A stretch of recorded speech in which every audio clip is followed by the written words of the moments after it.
In this latest chapter of the Steelers quarterback battle, coming into their opening week 1 matchup against the Atlanta Falcons, Russell Wilson appeared on the Thursday injury report, and that was actually their first real practice, as many teams usually just have a walkthrough on their Wednesday practice. And it looked actually that he tweaked his calf muscle, and with that paved the way for Justin Fields to get the week 1 start, and he got a chance to kind of come home. He has a little bit of a home base in Atlanta, Georgia, and he's going against Kirk Cousins and his new team with the Atlanta Falcons. And looking at how the Steelers did, this is a typical Steelers victory. The final score was 18-10, 6 field goals from Chris Boswell.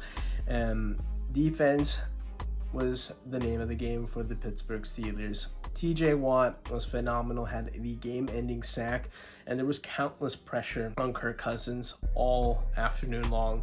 And you can see that Kirk, he already wasn't the most mobile quarterback, but post-Achilles, I'm kind of worried that he might have come back too soon, because the way he wasn't even able to move around to remotely avoid pressure, that just means that he's an absolute statue of a target, and it's going to be really, really concerning, because the Steelers had probably one of the best fronts in the NFL, especially with TJ Watt. And this defense was able to force 2 interceptions, a lost fumble, and a lot of times we saw Kirk not being settled into this game. He was really off target, had a pedestrian game, 1 touchdown pass to 2 interceptions, under 200 yards.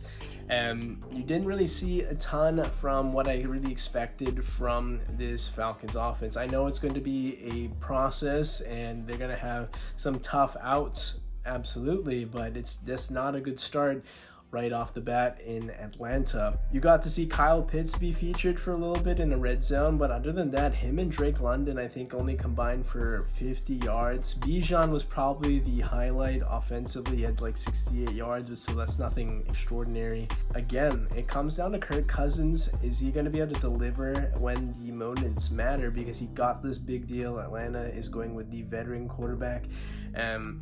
Yes, they have an opportunity, but right off the bat, it does not look good for the Atlanta Falcons. Going to the Steelers side, Justin Fields, while he didn't put out gaudy numbers, he was efficient. He, I think, only had 6 incompletions in this game, was relatively efficient. He had a nice pass to George Pickens to set up a late first half field goal. I wish he could finish some drives off in the red zone. Absolutely, that's something you want to see, and he definitely missed some pretty easy throws. But for the most part, he wasn't really the reason why the Steelers won, but he also wasn't the reason why, if the Steelers were to lose this game, I couldn't really blame him. There was a couple times where he did use his legs when the opportunity presents itself. He didn't really seem to execute the 4th down QB sneak, but that was credit to Atlanta for jumping over the top to prevent that QB sneak from happening, to save the game at least momentarily.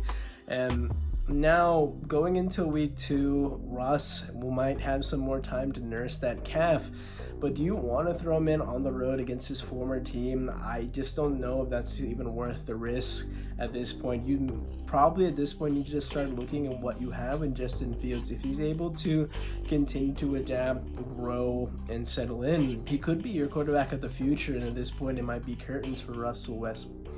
And at this point, it might be curtains for Russell Wilson's career in the NFL.